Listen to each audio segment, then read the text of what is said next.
Hey, and welcome to today's episode of Piano TV. I'm Allysia, your host, and today we're going to talk about 5 ways that you know you are a sight reader. Last week's video, we did the same thing, but with ear players, and that one we had 7 points, not 5. It was easier to think of ways to shame ear players than sight readers. There's more tells. It's a little more overt.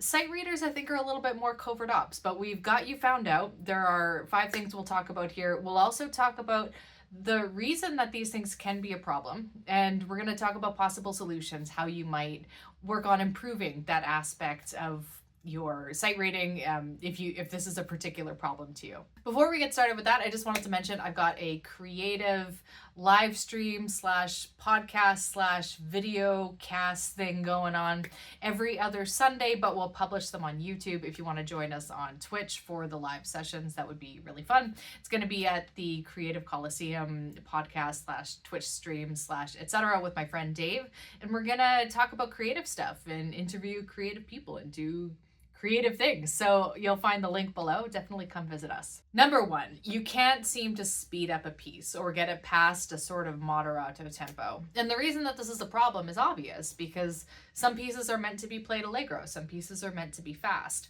Now, the reason this is an affliction of sight readers is because if you're tethered to the sheet and you can't get away from it, you can't pull it away without forgetting everything you've learned, you are going to be limited because your eyes can only track so fast. Performance, especially fast performance, necessitates being able to glance at your fingers periodically or even for longer periods of time, for being able to turn pages. All of these things, the muscle movements can't be comparable to the speed in which your eyes track across the page. It's possible that this could just be a physical limitation. So I've personally hit speed walls on pieces in which I'm trying to push the tempo, just because my physical technique is literally incapable of doing it. Usually with a little bit of time and patience and forgetting the piece and abandoning it and moving on with my life, coming back to it later is really the only way around this kind of thing.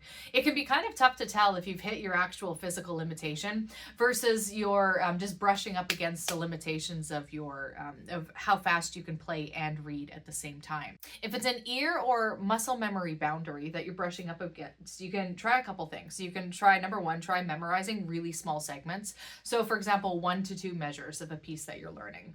Most people, especially if it's just a small segment like 1 measure, can memorize something in a single measure, usually within a few minutes.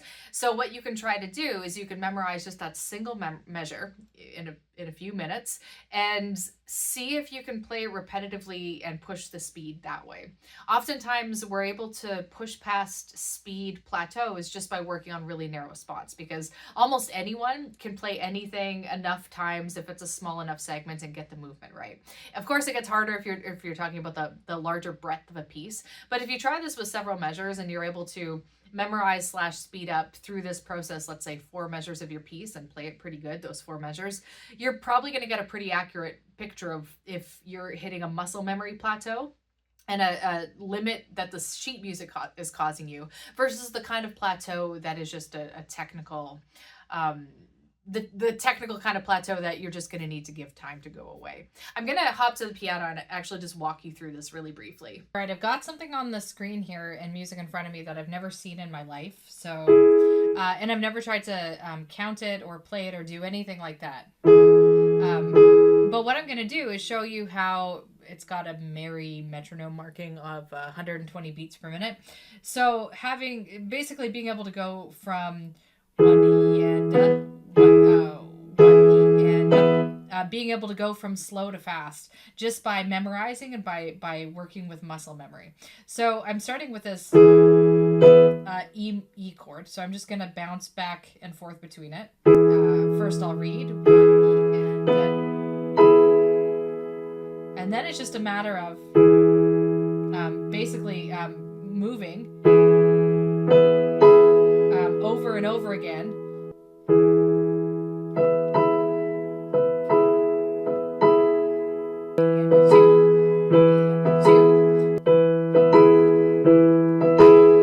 So now I've done it in a loop a lot of times, and I've managed to get it at a much quicker pace just by memorizing it, working on a small segment, and getting it so that I'm not intellectualizing it anymore. It's in my muscle memory. I can also sing a ba ba bum ba ba bum. It's got this nice E major sound to it. Number 2, reason that you might be a sight player is if you have a hard time memorizing. Now, this isn't necessarily a problem. So there's a lot of excellent accompanists in the world, people who play during choir or band practice, or basically anytime you can think of the piano player in the background of someone else doing some other instrument. People in these roles often have to sight read enormous amounts of music.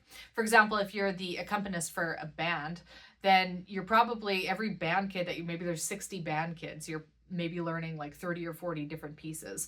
You cannot do that job unless you are a good sight reader. And sight readers in those roles are not memorizing pieces. They're just getting, pretty adept at page turns and stuff like that. So I want to stress, if you're unable to memorize pieces easily, this is a limitation in terms of perhaps some fluency that you want to achieve with your pieces. For example, if you want to be able to sit down at a random piano and whip through your repertoire, but it's not a problem in some kind of overarching sense. It's not going to make you a worse piano player per se. A lot of really successful piano players don't memorize a lot of the music that they play. It's very much an ear player thing to memorize things quickly and immediately. So there's probably more than 2 things, but I'm just going to isolate 2 things here that we can look at to help your ability to memorize things. First of all, muscle memory. Second of all, ear memory. So to look at number 1, muscle memory, can your body do it? So this just means if you don't have a piece in your muscle memory, what that means is that you can't just sort of turn off the brain and your hands will still know what to do. You have to be very cognitively involved in every step of what you're doing. If you're able to know a piece of music so well that your muscle memory just kind of kicks off and does its own thing, then that's often a route to memorization. Actually, this is very much my mom's story, who's an excellent sight reader, but always identified more with being a sight reader rather than an ear player. But her thing and the way that she would memorize pieces was just through sheer force of repetition, because by repeating passages exactly the same way a lot of times in a row in small segments, you are training that muscle memory such that your body just knows what to do. So the second one being your ear memory. This one way that we can train your ear memory and your sort of internal sense of what something is supposed to sound like is by checking in to see if you can sing it. So for example, if you're trying to memorize a passage and you're struggling with it, do you know the passage well enough that if you weren't looking at the music, you could hum the tune, you could hum the melodic idea? Or do you hum the first few notes and then get kind of confused? Oh, was there a leap there? Was that a held note or a fast note? That's usually a clue. If you're a little wobbly on your internal ear memory, then learning a piece such that you could sing it from memory, which is often easier for people than actually playing it from memory, it serves as a really nice intermediate step to kind of furnish that aspect of your memory, which allows for easier memorization. Number 3, you struggle with rhythm. And this is a problem probably for obvious reasons again, because rhythm can make or break a piece. I mean, obviously it's important to hit the right notes, and we're going to talk about that really soon, but being able to play a piece of music with the right rhythm is what allows us to sort of get into the groove, really sort of feel a piece, get the expressive elements, versus performing something that just never quite, if you've ever heard someone play something that lacks rhythmic integrity, it's somewhat uneasy. You can't really get into the piece. You sort of just sit on the surface as a listener. So rhythm is obviously really important in music, and in piano, especially being such a percussive instrument, rhythm is crucial. I think one of my favorite fixes for this one, for developing rhythm, is not just doing rhythmic drills, although of course you can do that. You can hop on a website like Teoria. I'll show you that soon. But the more fun way is to furnish your intuition. Your rhythmic intuition is sort of your ability to tell if something feels right. Your ability to just sort of know what 4/4 is supposed to feel like. And if you're playing along with something, if you're playing along with a drummer, you can sort of feel if you've accidentally added or subtracted a beat, because there's that sort of foundational intuition. You can do this with different time signatures and different drum beats and so on. A lot of people who have spent a lot of time listening to music and absorbing music and perhaps singing or performing or dancing or doing other things with music usually have a really well-developed rhythmic intuition. But if that's not you, if you don't have this backing, then one of the things that you can do to build that intuition is to play along with music. This can be, you can imagine this in a lot of different ways. So number one, just sing along to you. If you're singing along with a vocalist in a full band piece, you're picking up a lot of stuff when you do that. Not only the rhythm of the melody and how that sits against the drum beat, there's a lot to be learned just from that. But you can also, one thing I really like about Christopher Norton as a composer and a musician, who I teach frequently in my classes, is that every single one of his pieces comes with a rhythmic backing track that you can practice with. And there's rhythmic backing tracks with like the full drums and instrumentation, and also with or without the piano, if that's the kind of thing that would help you. Really, really useful for people to do this, because you're not just, you have to have a pretty good sense of rhythm when you're playing solo piano, because you're the only one carrying and generating that rhythm. Whereas if you're listening to something, it sort of frames the whole piece that you're trying to play. So it gives you something to fit into with the notes that you're playing on the piano. It's really, really helpful. And I think everyone should do this at least once a week when they're practicing. Practice not just with the metronome, but with an actual drum beat, because that is how you build that sense of rhythm. The endless sort of tick of the metronome doesn't really give you that groove, and it's a lot easier to ignore. And actually, it's pretty challenging to work with the metronome, especially if you're rhythmically challenged. So the number 4 reason that you know you are a sight player is if you struggle with acappella. So acappella singing in particular. This could manifest in a couple different ways. Either you struggle to generate a melody, maybe you have a hard time forgetting what the melody is supposed to do. This could be something on the radio or something that you're playing on the piano. Or you really struggle with the pitch. Was that note going higher or lower? Was there a leap here or a step here? Having a sense of the directionality and the tones. Are you tone deaf? Are you able to a cappella generate roughly a relative interval spacing that makes sense with the piece? Or is it way off? Would someone not be able to recognize what you're singing at all because the pitch is so wonky? Ear players almost always have a really well-developed sense of pitch, even if they don't have excellent pitch such that they're hitting exactly the right tones. They usually have really good relative pitch, where maybe if their pitch slips a little bit on a semitone, it's not the end of the world, because they still have a sense of the steps and the leaps that are involved in a melody. The reason this is a problem is because the ear is directly related to your ability to have a memory of something. And if you are stuck with sight reading, it means there's probably some kind of memory gaps you're experiencing, and usually an aspect of the memory gap therein is going to be with your ear. So the solution is going to be training your ear. There's a lot of ear training exercises that you can do, and I'll take you to Teoria, where we can just work through some of the simple interval training stuff. But even more simple than that, perhaps, is just find 2 to 4 bars of music, ideally something simple, maybe from a method book you've got kicking around, and try to be able to remember it a cappella. So maybe spend a few minutes singing through it, maybe playing through the tones and trying to match the tones on the keys as you play it. So maybe if you're doing Yankee Doodle went to town, you're playing the notes on the keys and you're trying to generate the pitch while you're singing along with it.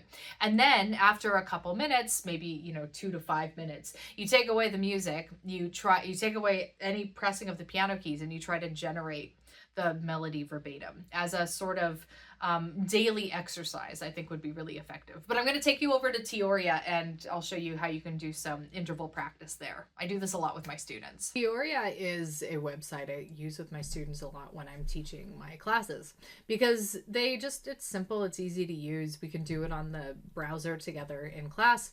I'll just take you through a few exercises you can do, which I think are really useful in your ability to your ability to generate a cappella sounds and you improve your pitch. So music theory and ear training exercises.